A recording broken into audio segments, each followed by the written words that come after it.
Diving back in, I know for everyone that maybe is seeing us for the first time, we are in tech sales ourselves. We have been for quite a while now, and our platform HigherLevels.com has helped hundreds of people over the last 2 years break into tech sales. So we wanted to do a deep dive today. Obviously, timestamps below too if you want to hop around, but obviously so much has changed in the last year and a half, that we really want to dive in and give folks a picture of what we're seeing work particularly well, and us in our shoes and from our vantage point, what we would do today if we were breaking into tech sales in 2024. Chris, I'll hand it over to you. What are some of the big topics on your mind?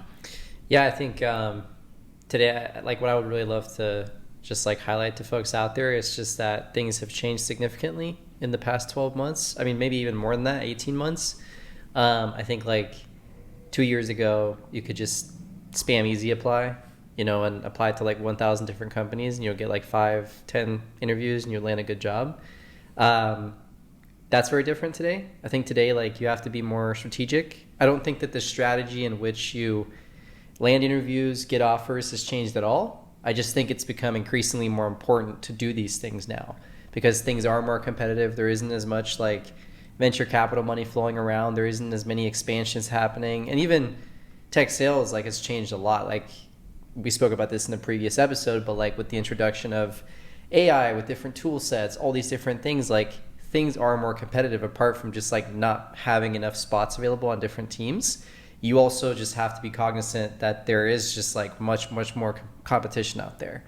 So I think in that sense, like, things are very, very different. A lot of folks just aren't really willing to put in the work. Yeah. So I think that's the biggest thing to put out there, right? Is like, if you want to actually land a job today, you have to do these things. Otherwise, you're not going to have a chance. Yeah, totally. I think one of the biggest things that stood out to me, and a topic I definitely want to get into today, is kind of the human psychology behind it. Mm-hmm. Because sales has always been something where you do experience more rejection than success, generally speaking. And on top of that, I think there's so many people right now that have given up. So I think the talent pool actually is shrinking in terms of who's out there.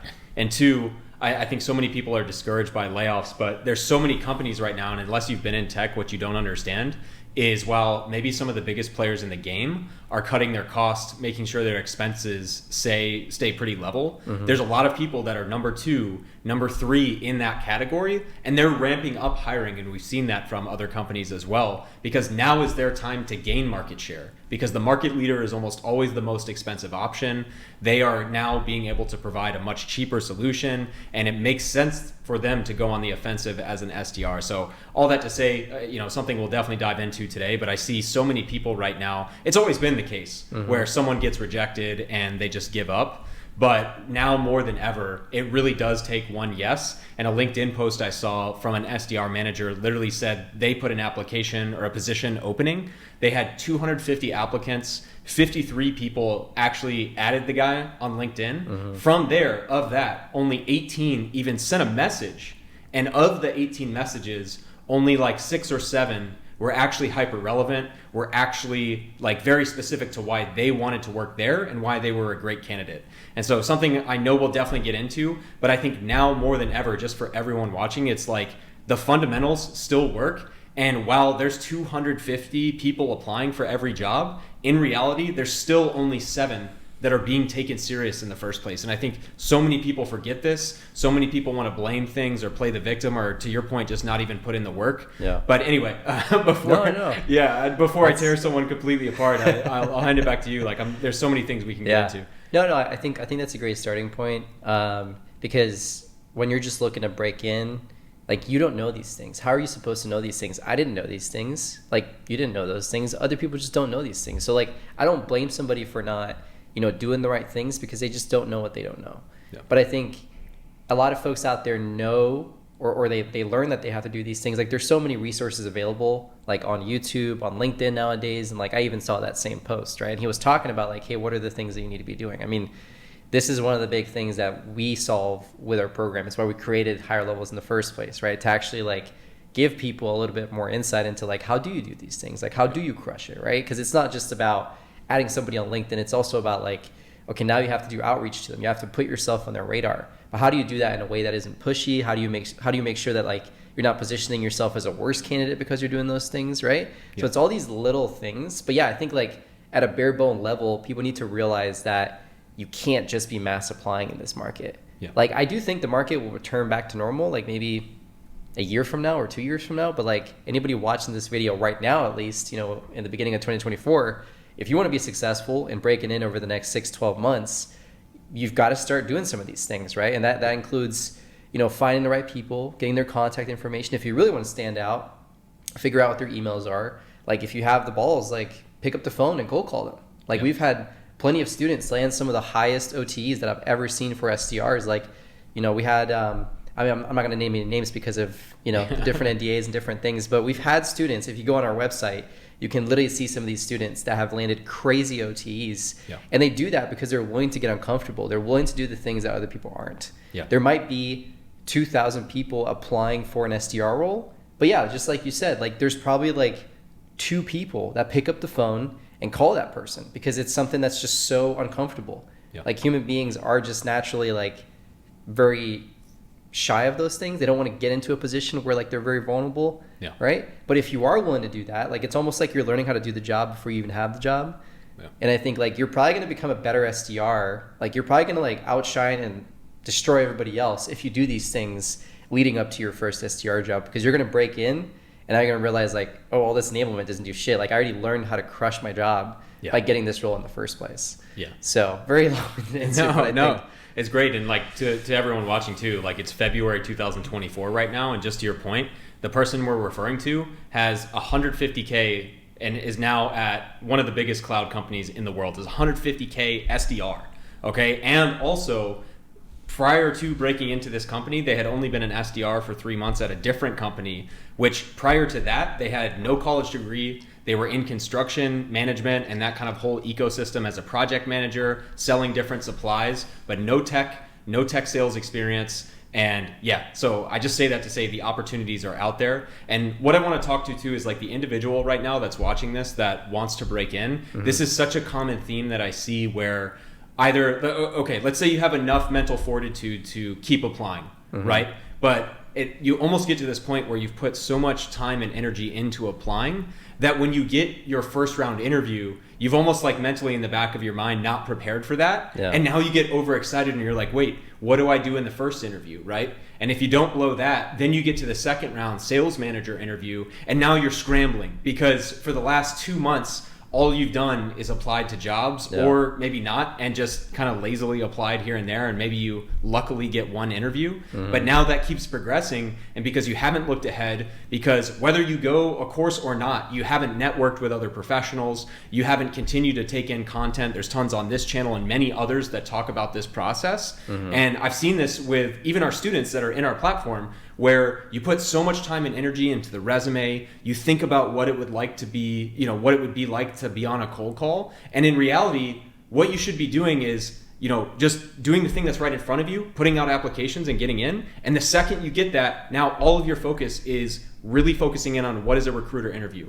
Yeah. What is a sales manager interview? How do I say the most important things about my background in 60 seconds or less? How do I write a proper follow-up email? How do I make sure I'm leaving a good impression the second I get on the Zoom call and leaving? And look, I don't want to overcomplicate it either, mm-hmm. but I think honestly it's the lack of preparation. Like the execution is simple, mm-hmm. but it's the lack of preparation and where people are like, oh my gosh, I'm actually in an interview. What do I do? It's like just the fact that they're unprepared and just freaking out when they otherwise could have just prepared a little bit and done fine. Like that's just what I see consistently right now. And I think it's just a negative spiral, but I don't know. I'll pause my thoughts there. Any thoughts on that? Like, no, like I kind of look at it as like a game a little bit. For context, everybody else out there watching, like I used to play games competitively, so professionally, and it's almost like getting into like a top guild kind of.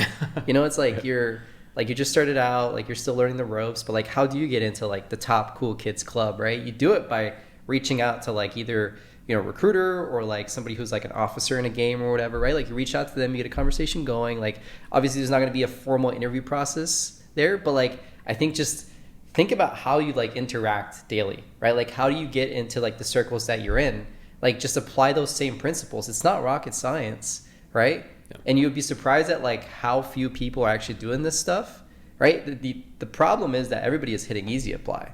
So now like you just can't do that. But for the select few individuals that are actually putting in the work, that are sitting down, finding the right people, getting in front of them. Like those are the people that actually have a tremendous chance to stand out right now, because in a sea of 1,000 people, right, as that pool gets bigger and bigger, I actually think the fundamentals and the strategies that we teach, for instance, like they've only grown more powerful. And our trend inside of the course has actually been pretty funny. Like the market has gotten increasingly tougher, but ironically enough, like our students are landing higher and higher OTEs. Yeah. So it's kind of funny, right? It's because like I think, yes, there's more and more people are applying, but they're all doing it in a very, very wrong way, so to say, right? And so when you're part of like the 4 or 5 people out of like 1,000 or 2,000 people that are doing the right things, I mean, you're automatically going to be like a top candidate, right? You just get pushed through all those different things. So like, I'm not going to get too deep into like all the little things and all that. Like that's why we have higher levels, of course. Yeah. But I think like just sit down and understand that like there is no silver bullet. Like you're not just going to get lucky by applying to 10,000 different jobs, right? Like you have to put in the work. You have to actually figure out like, how do you play this game? How do you figure it's like a classroom, right? Like how do you get an A? Yeah. Like these are just some of the things that you have to do. And I think also, regardless of whether you decide to stay in tech sales or not, like if you learn these things, you can apply them not just to sales. You can actually go out and apply this to any other vertical, any other job, and you would stand out so much, because like nobody has the balls to do that stuff. Like that's not normal in engineering or other, you know, verticals or industries as well. So I think it's like you learn so much about this, about yourself. It's almost like, I say this all the time, but self-development in disguise, right? Yeah. You got to get through some of these uncomfortable situations. And yeah, it's going to be uncomfortable. It's going to be super awkward to pick up the phone and cold call a hiring manager, and you're going to fail at it. Yeah, you are. Yeah. You're going to mess up like horribly, right? I mean, you're probably going to be like, this is not for me. Yeah. But like, if you're willing to go through with that, even the fact that you did it once is probably going to set you apart from like 95% of other people. Yeah. And honestly, like, you're not supposed to be perfect. Like, nobody expects you to be perfect. I think the simple act of doing these things shows that you're coachable, that you're willing to put in the work. And that in of itself, like, that's how we see people with no degrees, you know, beating out candidates with like 3 years of experience. Yeah. Like, I see SDRs with like 4 years, or maybe not 4 years, 2-3 years of experience that are applying and just getting rejected. And then we see these people who have 0 tech experience, 0 sales experience, even like dropping out of college, absolutely crushing them, landing these crazy OTs. Totally. So yeah, I think it just boils down to like, I hate saying like how bad do you want it, but like put in the freaking work. Yeah. And I think too, you know, a common thing I've seen is there's a lot more talent on the market, and there are SDRs that have gotten let go, but you've also got to keep in mind, it's funny because a lot of the objections I get from students, when you actually think about it for like a question or two deeper, it quickly goes away. And let's take the example of like, there's a ton of SDRs with experience now on the market. Well, I mean, to be honest with you, just because you have 2 years of SDR experience and then you were laid off by your company, to be honest, that's not like, yeah, sure, I get that you've probably made some cold calls, but also if you were in that role for 2 years and you didn't get promoted, I'm naturally a little bit skeptical. I might give you an interview, but if I see someone who's brand new, extremely coachable, very eager and willing to do what it takes, I think that, that just can't be stated enough, and people just get so in their heads, and then it projects into their body language, and when they're trying to position themselves as a candidacy, the doubt they have presents itself. And obviously you don't want to be naive and like overly, you know, douchey, confident, whatever you want to call it. But I mean, there's just something to be said about people who really want to get after it, to your point. And I think this also brings up a good point, because again, like, we have put out tons of content for the last 2 years on YouTube. So this is not just a shameless plug for our platform. And what I want to have an open conversation on is going and doing it yourself. And if you're not in a position to even do any camp, regardless of if it's ours or otherwise, that's fine. Yeah. Because there is a lot of great information on YouTube. And I really do think you can do it, whether it's through videos, through networking. If you have a cousin or someone in your family or friends or network or whatever that is in tech sales, if you find someone who's willing to mentor you, you don't need one of these paid boot camps, right? But maybe speaking to some of the differences, and I certainly have an opinion on it, but I'll open it to you as to going the free route versus going a paid route, whatever that might be, pros and cons of both right now. Yeah, I mean, I think like, why does anybody pay for coaching, consulting, training, or whatever? Like, you're trying to get from A to B, right? And so you're just trying to do it as quickly as possible. Like, could you do all this stuff and learn it by yourself? Yeah, but how long would it take, right? And I typically like to paint it down, or to kind of like draw the picture of every single month that you're not in tech sales, like, what's the cost of you not being in it? Like, how much money are you losing out on? Maybe you already are employed, right? And you have like a little bit more flexibility to be looking around for a longer period of time, which is fine. But if you're looking at tech sales, you probably want to just get out of where you're at right now, right? But yeah, like to your point, do you need a boot camp? No, it just depends on how quickly are you looking to get to wherever you want to get to, right? I think the main thing is like surround yourself with somebody who has done it themselves, right? And honestly, like if somebody broke in like during the peak bull market or even like made a transition from SDR to AE or whatever else, like I wouldn't look at them as like a good proxy because it's very easy to do these things when the market is hot and when there's literally like a huge like shortage of talent on the market. That's not the case right now. Like find somebody who has actually done it in a tough market, right? Who's actually doing it right now, like who's in tech sales, understands the space. Like tech sales is changing every 6 to 12 months. Like whatever worked like 12 months ago, not the same anymore. Like just like how we're talking about it now, like you could mass apply, you know, and shoot out like 1,000 applications. That's not going to work today. Yeah. And so in the same way, like if you do decide to go the paid route, like I see a lot of people too, they invest in a boot camp or in a course and then they just expect like, oh, like maybe there's like a partnership program where you're going to get like spoon-fed opportunities or whatever else. Like I would be very wary of those things. Yeah. Right. That's one of the reasons why we don't like specifically partner with companies. Like we want our students to land with the best companies in the world. Yeah. And like realistically, like Google, Snowflake, like AWS, they have such a big pipeline that it doesn't make sense for them to do that. But we're not going to take that away from our students, right? Mm-hmm. And so in that sense, like if you are going to commit to paid training, do not expect to just come in and then for them to just deliver you like some golden opportunity into Google or AWS or even like any other company for that matter, right? Yeah. Like that's the first step of it. You buying coaching, consulting, training or whatever, that's just the first step, right? One, you got to make sure that you're doing it from somebody who has done it in a market that is very similar to the one today, that's actually doing it right now, that understands like the actual situation, but also like make sure that there's a proven framework in place. It's not just something where, oh, you're going to come in, we're going to give you, 10 different spoon-fed opportunities. Like learn the skill set of actually breaking in. Yeah. What's going to happen a year from now when you want to go AE or when you want to get a new job, right? What are you going to do? Go back to the boot camp or whatever. Maybe they've gone under. Maybe they're not even in business anymore. Yeah. Like learn the skill set. Once you learn it, nobody can take it away from you, right? Yeah, I totally agree. And I think maybe even highlighting just for everyone's reference to like some of my own failures and kind of thinking about the topic of this conversation, which is how I would break into tech sales in 2024. I totally agree with you because I think about my experience, and in reality, like my path has been incredible. I would not change anything. And when I look back to, I was interviewing with med device and SaaS/tech companies at the same time. Mm-hmm. And when I got mid to final round with the med device companies, it was a totally different culture. And I crushed the interview with who would have been my manager. Mm-hmm. It was when I got to like the VP level stuff and the more strategic things and how I approach business, how I talked about, my strategies and whatnot. That was, I was fundamentally thinking the right way, but I wasn't communicating it for a med device company. Right. And I regret nothing. I am very, very glad I broke into tech. One of the reasons I did well, and I say this shamelessly, at the time, the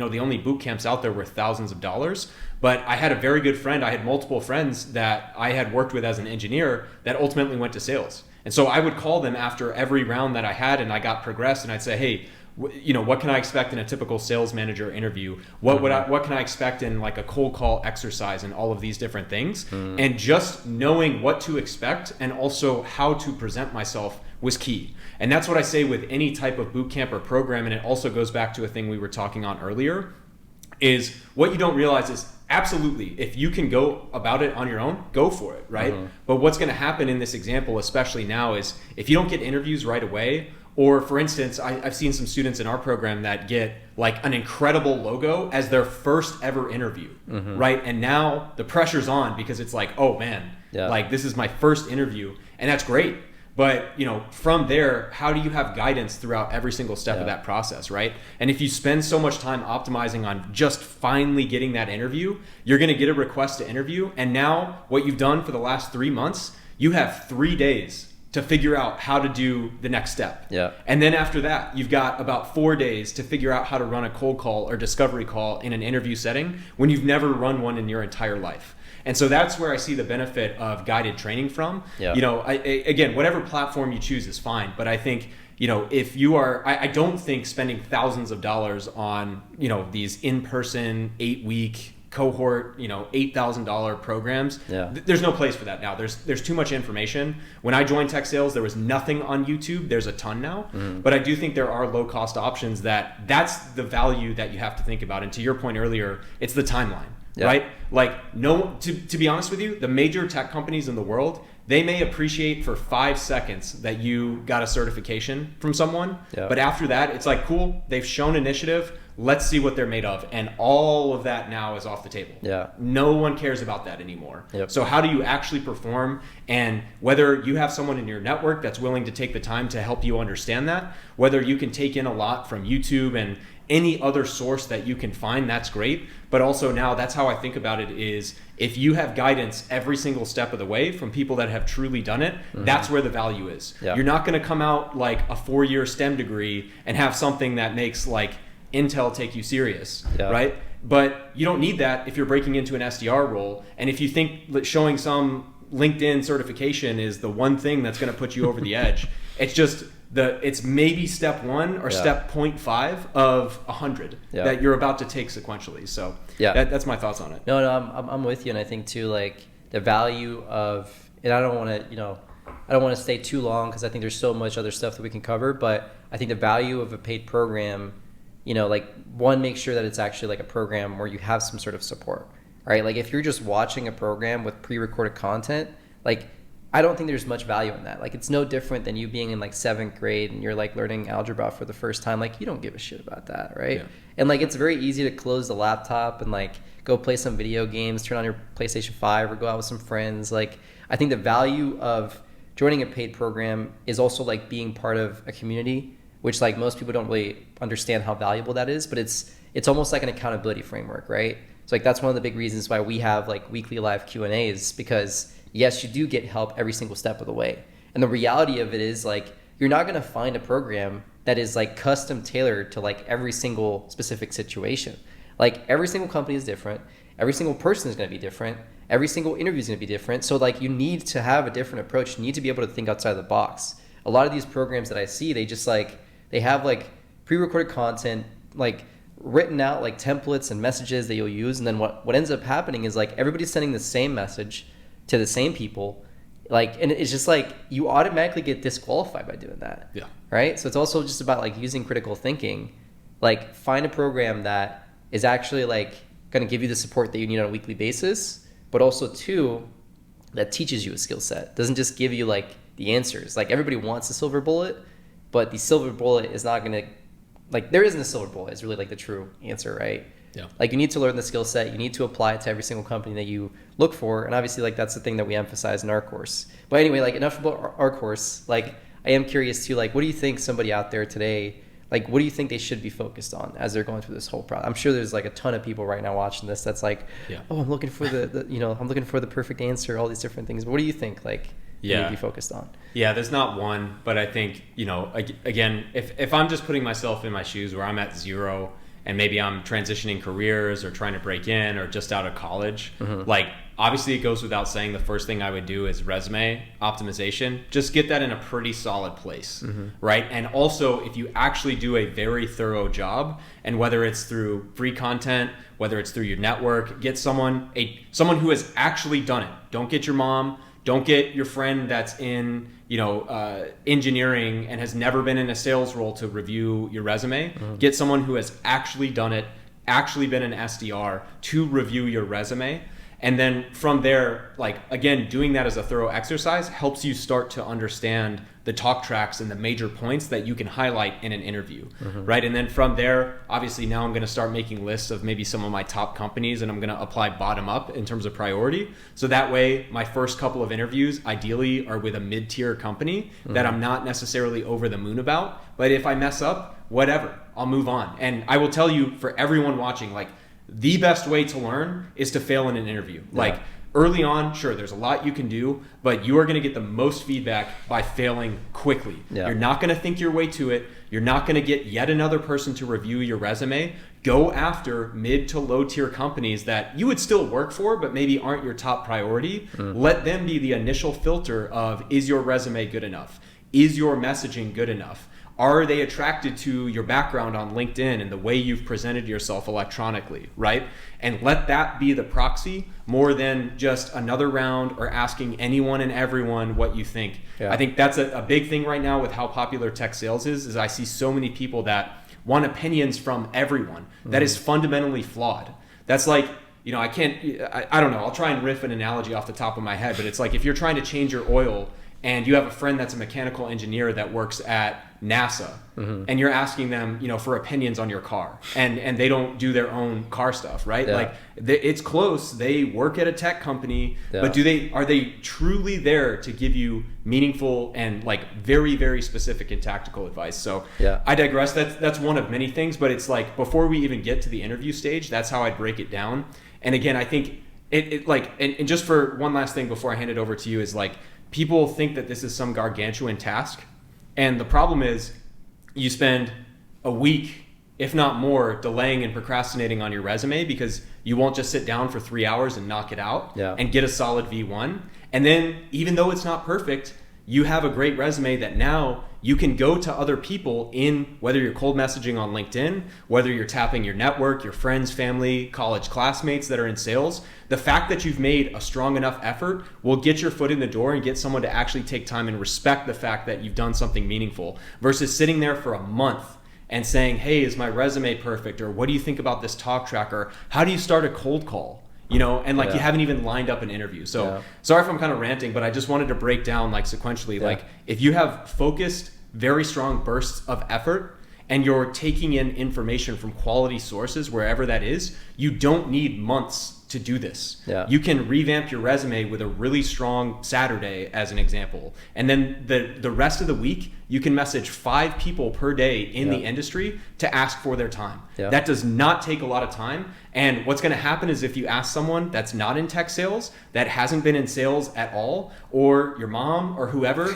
they're going to say, oh, that resume looks great. Like, yeah, you know, I think you're ready to go. And then instead of messaging people in the industry and getting feedback, you're going to hit apply and you're going to go after your number one company and you're going to get rejected nonstop. And now in their system, you've already been marked as rejected. So I'll pause. That was a way longer rant than I expected, but it's like, That's good. No, I think that's what it comes down to, right? Is like people get caught up in doing the wrong things and they end up spending too much time like doing the little things that like, yes, a resume is important, right? Yes, preparing ahead is important, but it's all like sequential, right? Like there is a framework that you can follow. There is a system to doing these things to where it actually is pretty easy to break in. Like I don't think it's hard. Like obviously it's a new skill that you have to learn. Like, and that's part of it all. Like before you even get into the job, you're going to be a killer. Like you're going to understand how do you prospect? How do you get people's attention? How do you get in front of them, right? Like how do you tap into the right channels? Like all of that is part of landing the job in the first place. So yeah, I agree. I think it definitely comes down to like doing the right things, not spending too much time, getting out there, getting live feedback. I am curious too, like let's say somebody like lands the interviews, right? Like they get that process honed in. Now like there's a whole other aspect to it. But I think for me, like the big thing that comes into play there is going to be research. Like how do you actually ask important questions to help yourself stand out? Because that is arguably like one of the most important things to showcase in a sales interview is like curiosity, right? But like, how do you go about that? Like, how do you go about, because I've tapped you a lot for this stuff when it comes to researching. And I think you have like a very elegant framework. One, you taught me like, for instance, not trying to ask like 10 different questions, actually just like honing in on 3 very targeted ones. And at the end of it, if you have 5 minutes left, just be like, hey, that was it. Appreciate the time. Yeah. But like, how would you go about it? Because like, you've taught me a lot there. Yeah. Trying to boil this down into not as long of a response as the last one. I think this is another thing where people like let's take the example that you have now secured an interview at some database company.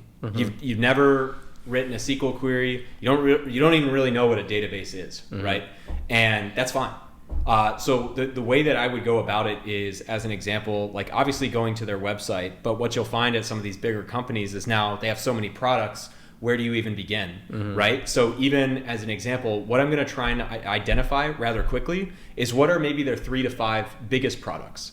Because if they have 35 products or way more, you know, some of the biggest companies literally have hundreds or thousands of products, don't worry about it. Talk, what are the 3 to 5 biggest things that they are selling? Yeah. Now, once I grasp that, by the way, Google, obviously, but ChatGPT, hey, what are the 3 to 5 biggest products? You can go on YouTube and search company name, you know, success story.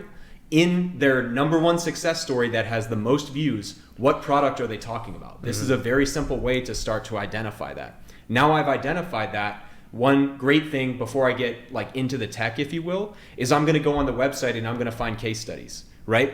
Who are some of the biggest customers? And what were their business outcomes? Forget the technology, we'll get there. Yeah. But what did buying this database do? Did they, you know, have no downtime? And if you're not familiar with these terms, Google, what is downtime, right? Like if they are, for instance, if they got way more output or their business grew 200% year over year, that's great. Now understand that at a slightly lower level. Why could they not do that before adopting this solution? What was limiting? And now we're starting to get into some of the biggest features of that product, right? And so I'm building out that map in my mind, and I'm not even going to use all of this in an interview, but when it comes time to an interview, now you kind of work backwards, right? Hey, I read a bunch of case studies. One of the biggest themes and features that I see is this, right? Is that what you're finding resonates the most with customers today, right? There's a feature level question.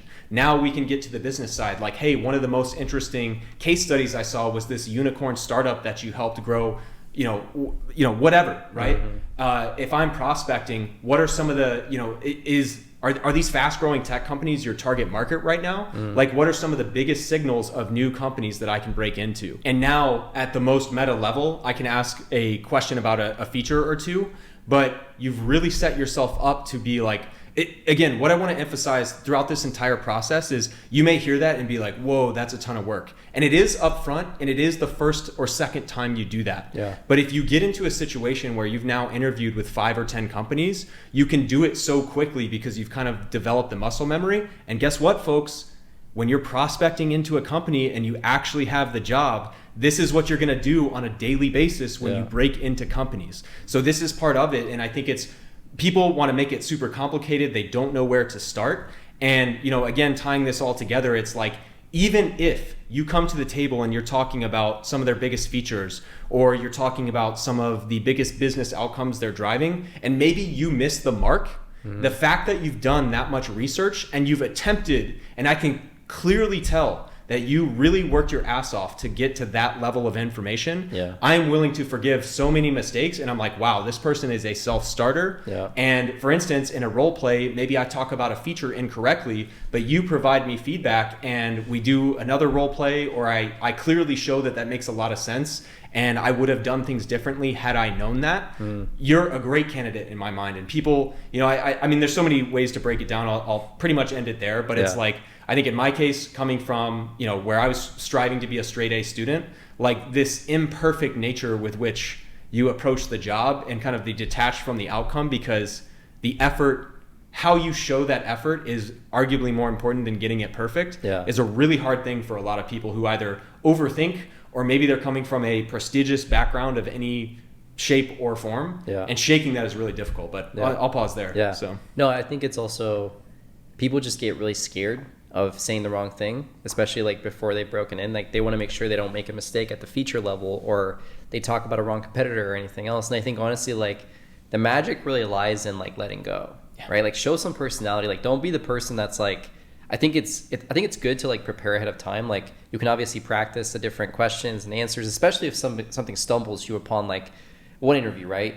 Like don't just forget about it. Like write it down, figure out like what you're going to say to that the next time that you get asked that. Exactly. Right? Yeah. But I think also like be willing to like not be perfect, right? Let go, like be yourself. Cause like in a sea of people that are sitting there like this, like, yeah, so a little bit about myself. Like I am, you know, like, like the reality is, especially when you're breaking in, there's going to be a lot of those folks. So like, like getting to the table is the first step, but then now like just be yourself, man. Like you'd be surprised at like how much you're going to stand out by just like letting go a little bit.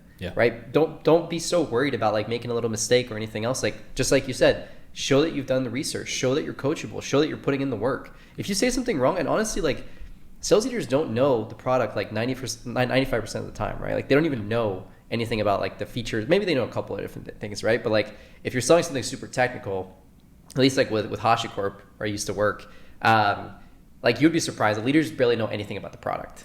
Like, you could honestly like just say whatever and they'll be like, oh yeah, that's cool, like awesome. Like, and it would be like a completely different thing on a different planet, right? Yeah. So like, yeah, like just put in the work, you know, but don't be so rigid. Don't be so structured. Like, be willing to let go. And don't feel like you have to look at like a sheet and have everything perfect. Like, I struggled with that a little bit in the beginning when I was first breaking in. It wasn't until like, I think I started getting some more confidence whenever like I would have more interviews. That's a big part of it too, is like you start feeling like, oh, you're on a roll now. Yeah. But like, I think the biggest realization for me was be more relaxed, be more yourself. Yeah. Right? Like, sometimes I'm like, oh damn, like in an interview or something, right? And I'm like, oh shit, like in the beginning you're like, oh, I should not have said that. But like, you're gonna, like, I've heard so many sales leaders like cuss in an interview or do something else, like show some personality. Obviously, read the room, right? Like, don't do those things like if you're in front of somebody who's super rigid. But like, I think that's a big part of it too, is like, read the room, be willing to adapt, be flexible. Like, don't be so tight, you know? Yeah. Be more dynamic and fluid in a way. No, and I know like this week, even speaking with Shayna, a great example of someone that had a lot of swings at the bat early, had a great background in real estate, a lot of great sales experience. Unfortunately, didn't quite, again, it wasn't that she couldn't do it. It just the way you're communicating. And also one thing that we haven't talked about, we may not have time on this episode, but it's, again, like, your goal should not be to perform well. Your goal should be to be the best candidate by far. Yeah. And again, it doesn't take, it's not like you have to do something extreme in the interview, but it's just the way you control the situation step by step. Many things, we've kind of talked about, but all that to say, I think to your point as well, Shayna failed a lot, and many folks that we have spoken to have failed a lot. Meryl at Snowflake, a great example as well. Someone who applied to like 100 plus companies, got tens of interviews, and ultimately lands at Snowflake.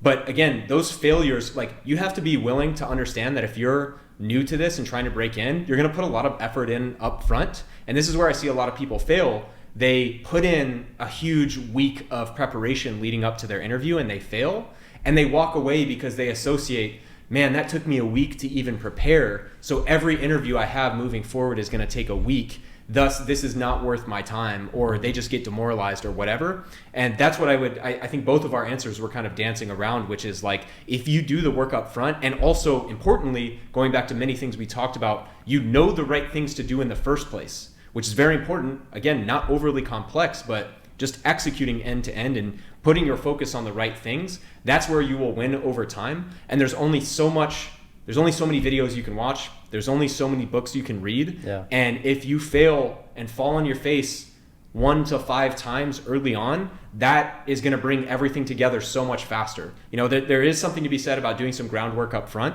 but yeah, like, all of these things will come together. And to your point, like, once you get 7, 10, 15 interviews, you'll almost get bored, right? And this is the light that people don't see, is like, imagine they just get so nervous and anxious, like, if I could just break in, right? And then you break in and you realize, like, 3 to 6 months into it, like, when you've done this every day, you don't even feel it anymore. Yeah. It's just like natural. It's just part of your job. You don't even care. So but anyway, maybe I don't know if there's anything that we could touch into more. If there's anything you feel we missed, or maybe specific parts of what you would do to break in this year, but I think we've covered a lot and maybe work towards a close. Yeah. No. I think we've covered the most critical elements, and also I think it's important to note that, like, we're not perfect either. Yeah. Like, we've messed up ourselves. Like, we failed ourselves. I think anybody who is like shouting at the top of their lungs that they're perfect, that they crush every single interview process, like, they're bullshitting. I'm sorry. But like, and if you're doing that, you're honestly not like getting outside your comfort zone. Yeah. It's like, maybe you've been on like this lucky cloud. Like, I see a lot of people who just got super lucky, landed at the right company, have had like a crazy trajectory. And like, you just have to realize that, like, you're on your own path, and it sounds so cliche, but like, don't get caught up in like how fast somebody else is breaking in. Yeah. You're not seeing all the failures. You're not seeing like how many times they've gotten rejected, how shitty they've felt after every single one of those. But like you said, after every single one, you start getting a little bit more analytical, right? If you're thinking about it the right way, you're thinking about, what can I do better next time, right? And so every single interview is getting you a little bit closer to a yes. Yeah. So yeah, I think like, apply the strategies. Obviously, like, if you are serious about it, I would highly suggest, I might be biased because we have our own boot camp, But like invest in some coaching and invest in some training, regardless of whether it's with us or somebody else. Like find people that you can trust. Like find somebody that you feel like is gonna like actually help you through this process, right? Follow a proven framework that actually is getting people results, and just like commit to it. Like have an accountability framework, right? Like show up to the calls, like show up prepared, like have some targets for yourself. Because if you're just like sitting behind the screen and you're just waiting around for things to happen, it's not going to happen. I'm sorry, but like that was 2 years ago. Yeah. Right. And if you learn it right now, honestly, if you can tap into like the successful strategies today, and you break into tech sales a year from now, when the market is turned around, you're going to be a killer. Yeah. So there's a lot of reward to be found right now if you actually go through this process, if you persevere, even though it sucks. Like it's not fun getting rejected. Totally. So those would be my big takeaways, but curious if you want to top it off with anything. Yeah, I think when I look back on myself breaking in, again, I wouldn't change anything, particularly now. Very fortunate to be where I'm at. But I will say, I do think when I broke in, I mean, granted I had taken a year off. I think I played a little bit scared. You know, and there's no one answer to this, and it's kind of meta more so than I even like. But I think when I look back, I severely undervalued what I brought to the table. I had a natural aptitude for sales. I wasn't perfectly polished, and I definitely, there's so much more information out there now too. I definitely could have been now breaking in. And I think that's the biggest thing is people, you know, right now it's really easy to, and understandable to think like, I just want to break in. I just want to get my foot in the door, you know, and that's a very common way to think. If you have any type of background, whether it's sales experience, whether it's an engineering degree and you're trying to be in sales at a highly technical company, something like that is very, very valued if you are presenting yourself as someone who can do sales. I think if you have any type of edge going into a specific company or anything, like you need to double and triple down on that. It doesn't mean you have to come in overconfident, like, oh, I got this. This isn't going to be a problem. Yeah. But I literally, I got a few good bites early on. And I think my biggest mistake was not staying aggressive. Like it worked out for me and I went to a great company, had a rapid rise, had a really good run.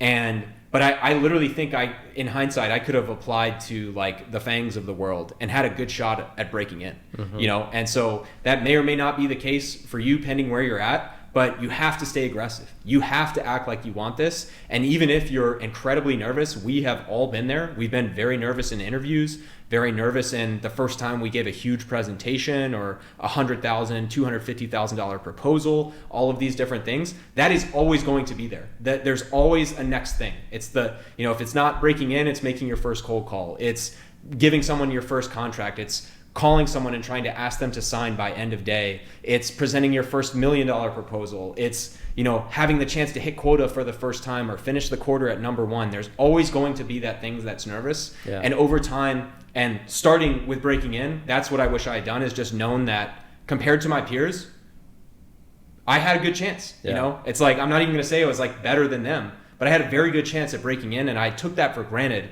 because I was playing scared and I just wanted to get my foot in the door, I would say was my mentality. So I think as hard as it can be, you have to keep in mind your competitors, generally speaking, 80+% of them don't have any inherent advantage from you. And that's really where you want to get to, is competing in that 20% pool. Once you're there, you need to drive it. You need to own it. You need to show that this is what you want to do. And just, there's many ways, both verbally and also just subconsciously, that you communicate that. And that's my one regret, that I would definitely do different this time around. But yeah, no, that's solid. I think there's a lot of value in today's episode too. And obviously, like, this is a very large umbrella of different topics. Like, it is obviously a process and there's a lot of nuances to it, but I think we covered a lot of, really helpful stuff today. So, if you're out there, if you like this format, feel free to subscribe. Obviously, if you're interested in a boot camp as well, we have higher levels. You've got Tech Sales Ascension if you want to break in. Shameless plug. But I would love to have you. Other than that, yeah, I think it's been great. No, job well done. And get off your ass. Get out there. But no. I'm kidding. But no, you got it. I mean, and honestly too, like, just to close everything off, like, it isn't rocket science. Yeah, it's like, really not. You can do it, and I think, like, you will realize this once you break in successfully. Like, it's much easier than you think. Yeah. Like, maybe a lot of these elements that we're tying in today, like, it sounds like it's very complicated. It sounds like there's a lot of nuances, but it's very simple, like, steps that you have to follow. Mm-hmm. And you'd be surprised at, like, how few people are willing to do the work. Yeah. And so you can really separate yourself, regardless of whether somebody has 5 years on you, regardless of whether somebody went to an Ivy League university. Doesn't matter. You put in the work and you're going to be a top candidate. 100%. So I think that's the main takeaway from today. Totally. No, well said. We'll end it there.